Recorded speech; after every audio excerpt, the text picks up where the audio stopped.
Raiders week is here. Raiders Chiefs, always a fun time. Lot to talk about today on Locked On Chiefs and Locked On Raiders.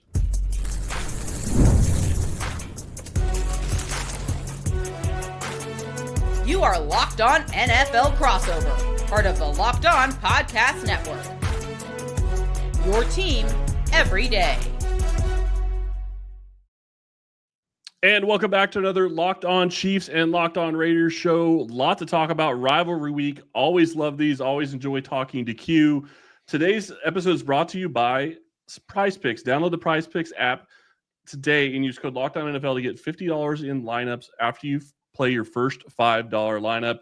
We're going to talk about the keys to victory a little bit later on. We're going to talk about Chris Jones versus this Raiders interior offensive line and Rashee Rice returning. But we're going to start off talking about building on the previous week and how that is going to play into this game. I am Chris Clark from Chiefs Corner. I got my partner here, Ryan Tracy, and Q from Locked On Raiders. Q, how's it going? Everything's good, man. It's another week, right? Raiders, Chiefs, Arrowhead Stadium. It doesn't get any better than this, man. It's a throwback, and hopefully it'll be a fun, entertaining game for both. Yeah, I cannot wait. This is always a fun game. Let's just dive right in.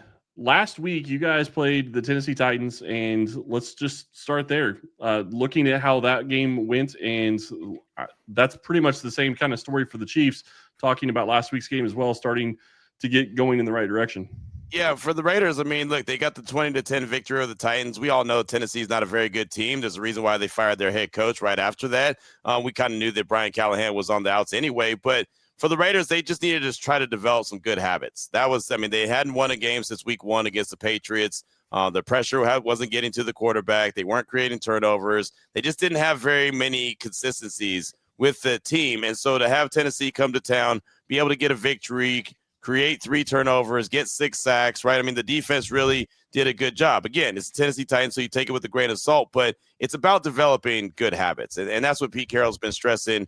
He stressed it after the game. He stressed it on Wednesday when we got to meet with them at the facility, that it's about playing good ball, practicing, and then playing how you practice and going out there and creating those good habits. So the big Raiders challenge this week will be obviously a much tougher opponent in Kansas City, but it's just to go out there and can they execute and play at a high level like they did against Tennessee. Again, I mean, as you guys know, it's not necessarily about the opponent you're playing. It's about how do you play. So can the Raiders play that style of ball, or is it going to be one of those where on Monday we say, yeah, well, I guess it was just Tennessee the reason why they got the win. So it's really about, like I said, the previous week and trying to build off the successes they had and get rid of some of the bad habits that led to their 4-game losing streak. So I'm assuming that for Kansas City, who didn't start out the same as they normally do throughout the course of the year, they start out a little slow. I'm sure that that's exactly what Kansas City's trying to do, is continue to build off the successes that they had Sunday night against Detroit.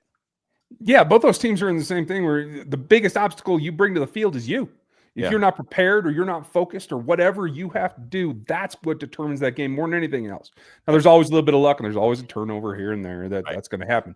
But I think for the Raiders to get that feeling back, to try to come in, this is a team that has thrown some curveballs at the Kansas City Chiefs. Yeah. They make too many assumptions sometimes, given the state of it. And I worry that this is one of those situations that the Raiders have been down, they're struggling, but they got a little bit taste of it. Now they're going to come up keyed in. And I think for me, I need this team to be locked on their opponent and what they have to do to distract them. And if they do that, then everything should follow into place as it should. I'm just not sure that there's not that AFC West curse going to go on. It's always tough, man. It's always fun, right, when they throw out the records out the window and say, hey, it's a AFC West battle. And, the Chiefs and the Raiders, they play each other, especially there in Arrowhead. I feel like they play them really tough. Yeah, it's going to be fascinating to see if Kansas City can actually move forward from where they were this past week. And I think that's really the big storyline from Kansas City's perspective. Obviously, you have Rashee Rice. We'll talk about that in the next segment. But you were in a situation where you start the season 0-2, then you win, and then you lose. And I mean, you're in a situation where you beat the Detroit Lions. You beat them by more than 2 scores. Things are looking like they're going in the right direction. But in the past, Kansas City has looked beyond the Raiders, I feel like, at times, and that has cost them dearly, and they can't afford to do that this week. They can't afford to do that this season with 3 losses already. You cannot be in a position where you lose another divisional game because you overlook the opponent. And I think that that's the big key for me in this one is you yes, you feel great about beating the Detroit Lions, and you can say what you want about the Lions, but I think they're one of the best teams in the NFL. Yeah. And you go out and you win that game. You can't have a down game against a team that is coming in with a victory over the Tennessee Titans. I agree. No, I agree. And that's why when I saw that victory over Detroit, I thought, okay, Kansas City's getting their mojo back, man. They're starting to get in their groove. And it wasn't like they just squeaked by Detroit. I mean, they beat them, right? I mean, 30-17. I mean, that's a beating on prime time, Sunday Night Football, where you actually everyone gets to see it. So I did think that was a big deal. I'm interested to see how these two teams play each other this Sunday. Because, again, I mean, it is that rivalry. It is one of those where you don't really worry about the records. And I feel like that they really play each other pretty close. I know Max Crosby gets up for this game. Obviously, Patrick Mahomes gets up every time. You know what I mean? Like, it's just, what else do you really want in this one? So, yeah, I mean, it should be a lot of fun. And, if the Raiders were to go in there and get a win, I think it's going to tell you a lot about them and what Pete Carroll's trying to build. And if they go in there and play it competitive and close, then, okay, maybe they're still feeling like they're trending in the right direction. But if they go in there and get whooped, then Pete Carroll and company might look and be like, yeah, damn, what we thought we were doing isn't really what's working. It's not really where we want to be. So I think we learned a lot about both of these teams coming in this game, or following this game, I should say, on Sunday. Yeah, I agree with you. And I think probably the best case scenario for both teams is that they just play relaxed and instinctual, because I do think in the situation the Raiders are in, if Gino's comfortable and he's just letting it fly and he's doing what Pete's in his head with, great. If Genty's just standing up and receiving the ball and doing his thing, then okay, right? Max is going to be Max, and we'll see what else happens on the backside of that defense. But I think that's the best chance for the Raiders to put up a fight. For the Chiefs, it's about not stepping on yourself. We've seen a roller coaster where only one side of the ball shows play at any given time. Lions game was a different thing. If they can do that, then that makes it a whole lot harder hill to climb there. But for me, it's about relaxing both teams to put their best game up by just going out and playing. Yeah, I agree. And that's what's going to be, that's what's going to be the big challenge. Are they going to do that? Especially, you mentioned Geno Smith. He leads the league in interceptions. He's at 10 right now. And so he's got to go in there and not try to make the moment bigger than it is. Just go out there and play his game. I think that you'll see a heavy dose of Ashton Genty. They've been, kind of feeding him and getting him more involved in the offense week after week after week. So I think that that's going to continue.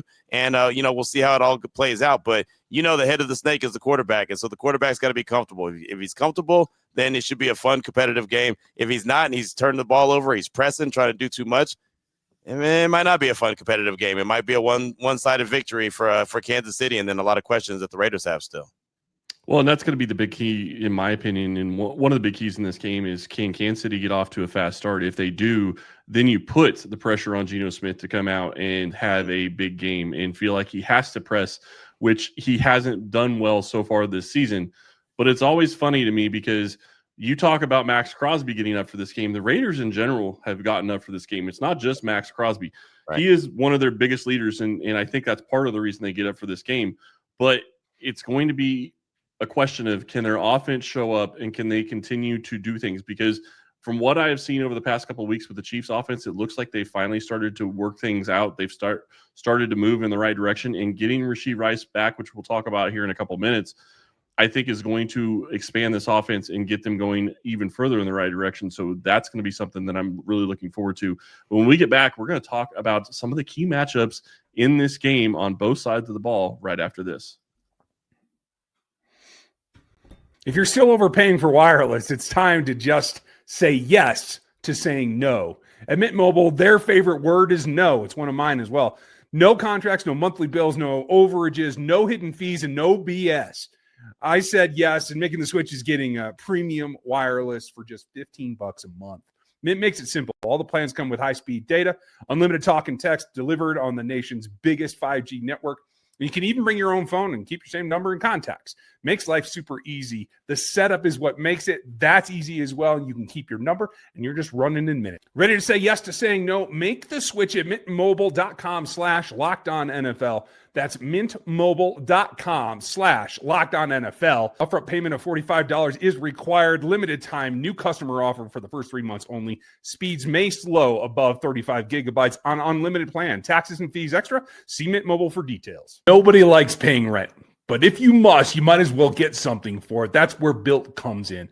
Built is changing the game by turning your rent payment into real rewards that you can actually use. When you pay rent through Built, you earn flexible points that can be redeemed toward hundreds of hotels and airlines and future rent payment and even a Lyft ride or more. But Built isn't just about the rent. It's about rewarding you for your entire neighborhood, for what you do around it and where you go. Built really, really works. If you're paying rent right now, you might as well make the most for it. Give back to your community, be able to get things done, and make yourself a little bit more out of those dollars that you're already spending. Turn your rent into rewards and start earning points around your neighborhood by going to joinbuilt.com/LockedOnNFL. That's joinbilt.com/LockedOnNFL. Make sure you use that link so they know that we sent you. Chiefs, Raiders, this is going to be a fun game. I will say it's a little bit different for us because Kansas City's playing a noon kickoff. And Q, I'm sure you're not used to having noon kickoffs either, considering you're out on the West Coast a little bit or near the West Coast. But this game is going to be a game of matchups. And when I asked you what your biggest matchup was, you said one of the biggest ones, I think. So who you got? Yeah, Chris Jones against the interior of the Raiders offensive line. Look, the Raiders just took on the Tennessee Titans, and I know they're not a very good team, but they do have a very good player in Jeffrey Simmons. And Jeffrey Simmons was a problem, right? I mean, the Raiders offensive line had everything that they can handle and then some dealing with Jeffrey Simmons. I mean, that dude is phenomenal, right? He's a game record, just like Max Crosby is a game record for the Raiders. But man, this dude is tough. And Chris Jones, we all know what he brings to the table. And the difference between Simmons and Jones, which I think gives the advantage to Jones at times, is that he can line up anywhere, right? I mean, Simmons is that guy who's going to line up in the interior all the time. But Jones, I mean, he's lean enough to go line up outside. He can line up inside. I mean, he's that guy. And I know that some of his efforts been under question of lately. I get that. But at the end of the day, man, alphas are still alphas. And Chris Jones is still Chris Jones. So the Raiders offensive line, who's been trying to put it all together, somewhat makeshift. They started out with one version of the offensive line. Then JPJ missed a couple games, so then they're on their second version of offensive line. Now Colton Miller, their left tackle's on IR, so they're on their third version of offensive line. So they're still trying to come together. You know how that is, man. You can't just fix it overnight. So they're trying to become one unit, one band, one sound, and one guy who wants to ruin that one band, one sound is going to be Chris Jones. So I know that he's going to want to make life miserable on Geno Smith. I know that there's going to be a heavy emphasis on trying to stop Ashton Genty. And again, I look at big Chris Jones and think he's going to have a big say in this game one way or the other. If the Raiders are really effective, maybe their offensive line has had a good job containing him. And if they're not, he's probably had a really good opportunity to wreck the game. And that's kind of just what he does. So, yeah, that's why I think the biggest matchup in this game really is going to be Chris Jones against that Raiders offensive line. Well, I agree with you. That was going to be my number one as well. In fact, I started it on the Chiefs Squad show this week. If you guys missed that, go check that out. But I am proposing that Chris Jones change his number because no, close though. Because Stone Forsythe wears number 70, right? And it's Parham that wears 66, right? So I say Chris Jones wears 68 because he's going to be going right through that gap all day long. And that's what he has to do. He has to become dominant. He has not been that to this point. Yeah. He's played well. He's had spots. But if they really want to make a statement, if they want to stop that and maybe even produce some of those interceptions that you mentioned, I want for the record that I didn't bring it up first. He's got to be dominant in that gap, in my opinion. I like it. That's a great, it's a great breakdown because again, that's where a lot of the issues have been, with Stone Forsythe because sliding in there for Colton Miller, that there's, I guess Parham's been playing a little bit better. It feels like he's been playing a little bit better, but I mean, at the same time, they have to communicate with each other, right? That 1-2 punch. That's where it makes it difficult for those guys to get on the same page. So if Chris Jones is going to ride up and down that defensive line for the Chiefs and then pick that spot, that gap to try to slide into, it's going to be a lot of heavy lifting for Forsythe and Dylan Parham to do their job. I'll say this, and I know JPJ last week, him and Simmons were chirping back and forth quite a bit. JPJ's just got that. He's got that. That I like to call it something in his neck. He's got that attitude, a little something. So I like what he brings to the table. So I know he'll be up for the challenge. Doesn't mean he's going to win every rep, but I mean he'll definitely be up for the challenge. He's not going to back down. That'll be fun. I just don't know how often he'll be a factor and how often Chris Jones will line up across from him, or he'll be, affecting Chris Jones, if at all, because he might choose to, like you said, go through another gap between Forsythe and Dylan Parham. And I'm going to be real curious when this game kicks off. How does the Chiefs defense try to attack the Raiders? Are they going to come straight after Genty? Are they, selling out to stop the run? Or are they going to try to, stop the passing game and let them run the ball a little bit? I'm not sure which way they'll go. Maybe they're going to end up doing both. They've been pretty good against the run, less than 100 yards to the Lions last week. Considering their running game, I was pretty impressed with that. But the big thing for me, and I love the Chris Jones matchup with the interior offensive line. I do think that's a huge one. But the big one to me is Rashee Rice returning in the matchup against this secondary with the Raiders. And it's not just a question of is it against the corners or is it against the safeties. It's about the entire defense, really, the entire back end of the defense. Because when you add Rashee Rice to this offense, and you're in a situation where you already have Xavier Worthy, you have Hollywood Brown, you have a guy in Tyquan Thornton who has taken steps forward this year and probably won't see as much time in this game with Rashee Rice coming back. And don't forget Travis Kelce. It's just going to be, how do you guard all of those pieces? How do you slow this offense down? Because if they continue to do what they've done so far in the past couple of weeks, which is move the ball consistently and not make critical mistakes. Yes, Mahomes has 2 interceptions on the year, but 2 interceptions in 6 games is pretty good. Yeah. His interception rate's like 1%. That's absolutely something you're going to be able to live with if you're an NFL team. So I think if they continue to do that and they continue to take care of the ball, this game becomes a lot different, because unless you're going to give the Raiders short fields, I feel like the Chiefs defense will be up to the challenge against the Raiders offense. But can the Raiders defense slow this offense down? Yeah, no, that's going to be a big question. That's something I've been talking about already, just thinking about this game. And, I think with the speed and, Rashee Rice coming back, Worthy, obviously he's a speedster as well. Hollywood Brown, I respect him. I saw him when he was at Oklahoma. I never look at him as like a huge threat, but I know he can be. And he might be actually in a better role now with Rashee Rice coming back. So I don't want to sound disrespectful to him. I just never looked at him as like a 1 or something. It's just kind of he's 1,000% agree with you on that. He's a 3 or 4, though? Yeah, exactly. Yeah, I think that's a good role for him. I really honestly believe that this is a game where the Raiders secondary and their defense in general have to be physical with the Chiefs. Yeah. I don't know how many times, and I don't know why, Travis Kelce always gets a free release off the line of scrimmage. Like, I don't know why anyone doesn't put hands on him. It seems like he's always getting off the line of scrimmage, turning around 5 yards later, and boom, the ball's in his hands, and then he's rumbling. And speedsters, right? I mean, what's the best way to stop a speedster from going fast? I don't know. Stop him. Hit him. Don't let him just get a free release. And the Raiders have been playing a lot of zone defense. And I don't know if that's the best recipe for this game. Now, look, these coaches are way smarter than me. I'm just, talking from a place of observation. I don't think that lining up, 5, 6 yards, 8 yards off off of Rashee Rice is a good way to try to slow him down. Once he gets going, he's past you. That's just that fast. And Worthy's that fast too. And I don't know if Caillou Blue Kelly, I don't know if Eric Stokes are built for that. So I think their best opportunity is, to be physical at the line of scrimmage. The problem with that is if you miss, they're also leaving you. So it's damned if you do, damned if you don't. But you got to pick your poison. That's going to be Patrick Graham's big challenge he's going to have.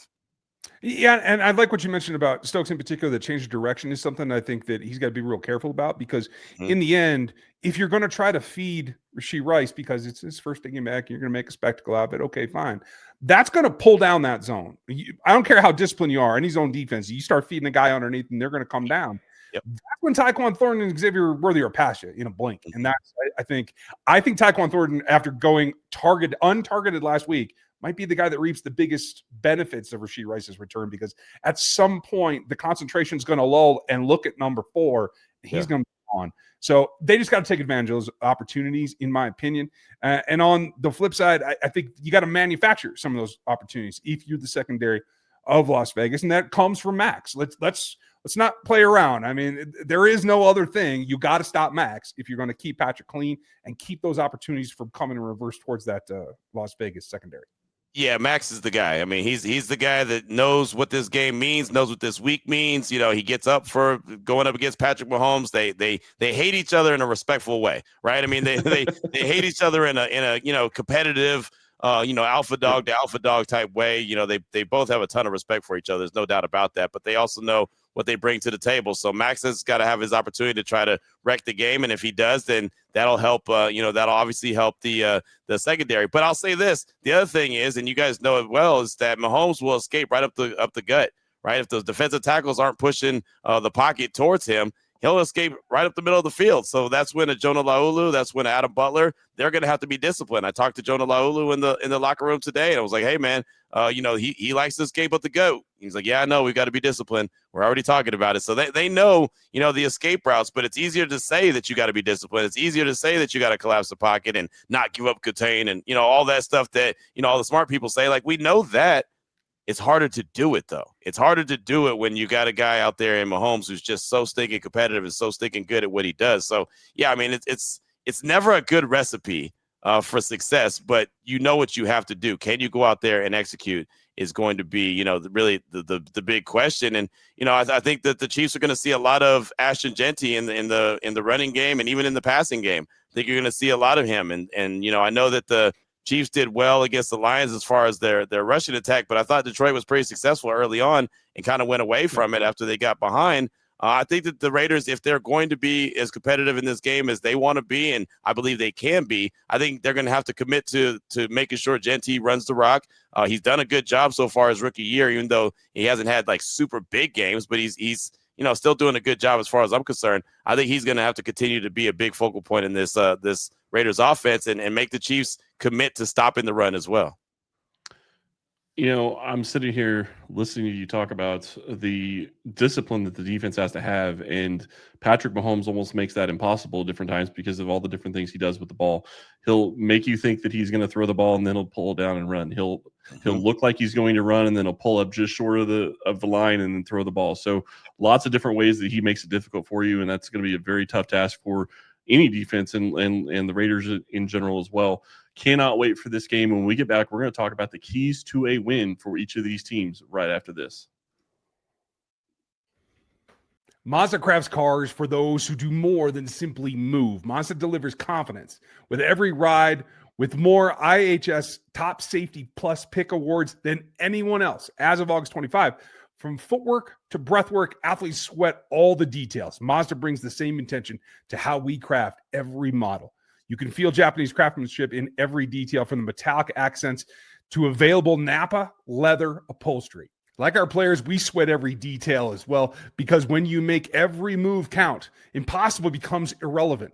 Mazda, move and be moved.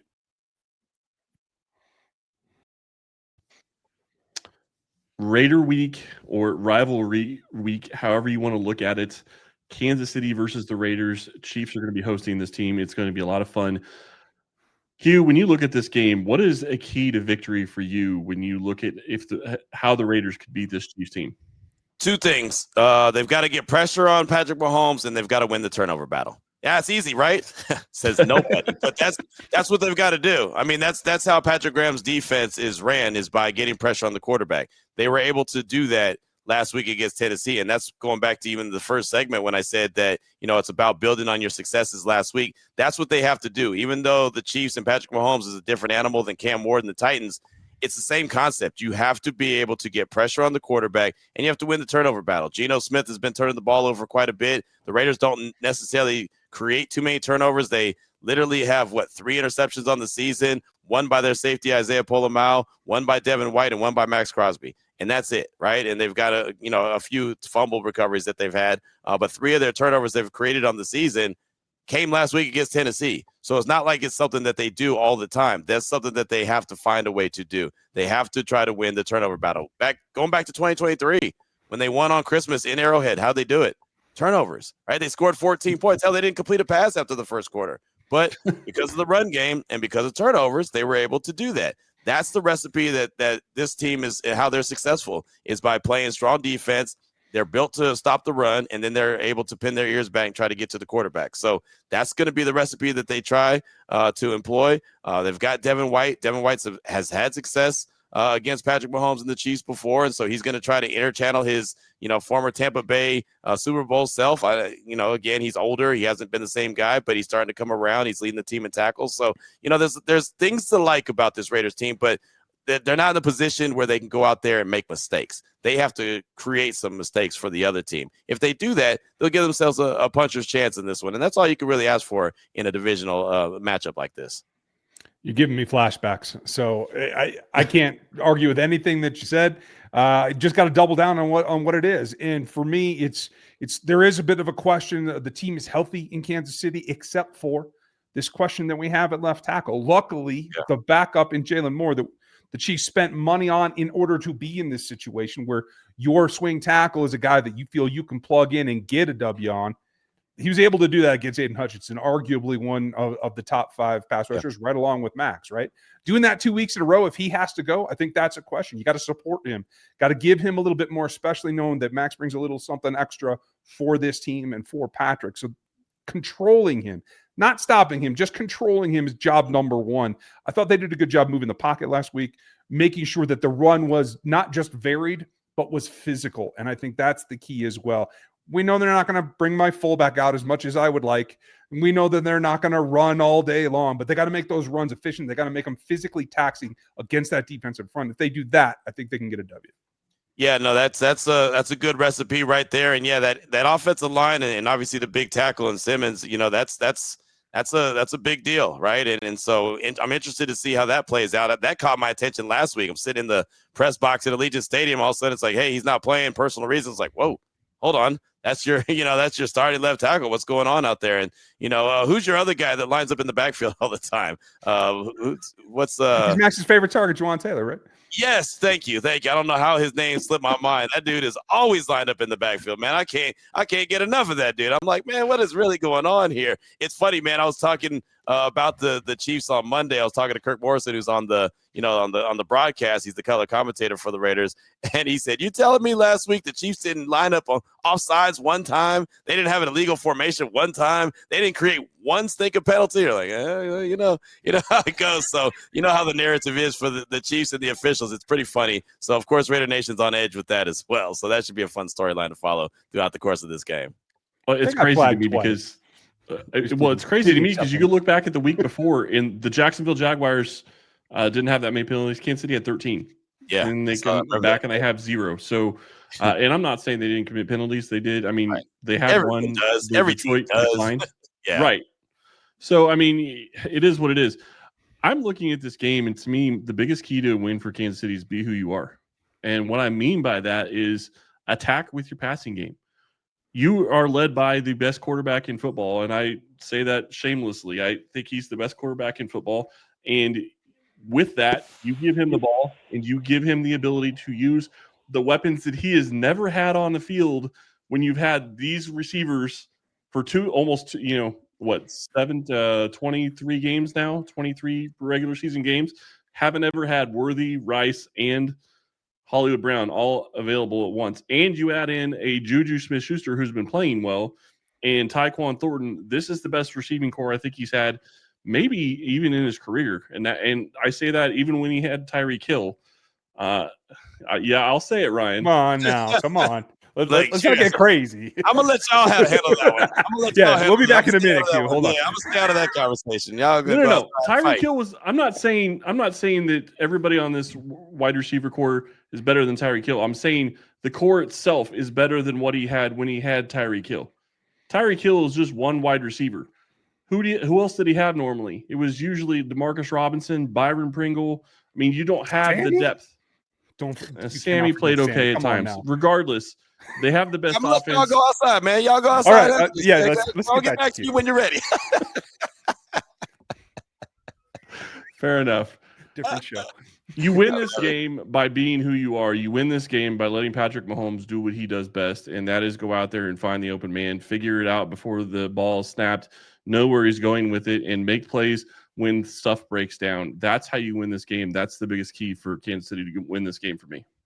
No, that's fair. That's fair, and that's probably the recipe that they're going to try to, employ. Look, truth be told, I'm a big Tyquan Thornton guy. He was a Baylor dude. I covered him at Baylor. I'm glad that he's finally having success in the league after some failures there in New England. I'm glad he's having success. And why wouldn't he have success with Patrick Mahomes, right? He probably could make me a good wide receiver, but that's another conversation. Not going to worry about that. But yeah, I mean, I think that's what they're going to try to do, right? I think they're going to try to, do what they do best, which is pass the ball around the yard and get going and really put the stress on the Raiders defense and the secondary and the linebackers and, everyone that we talked about. I think that's the only way that they're going to play, right? I mean, we've seen them get going a little bit in the run game as of late, but I mean, with Patrick Mahomes, and those numbers could be skewed or whatever, but he's still the leading rusher for the team, right? And so, I mean, I think that we'll see probably a ton of the passing game and see if the Raiders can hold up to the test, but I do know it's going to be fun paying attention to it one way or the other, no matter how it plays out. Absolutely cannot wait for this game. Ryan, you got anything else? Since you want No, to I'm just looking forward to the friendly banter that we might hear on some of the microphones.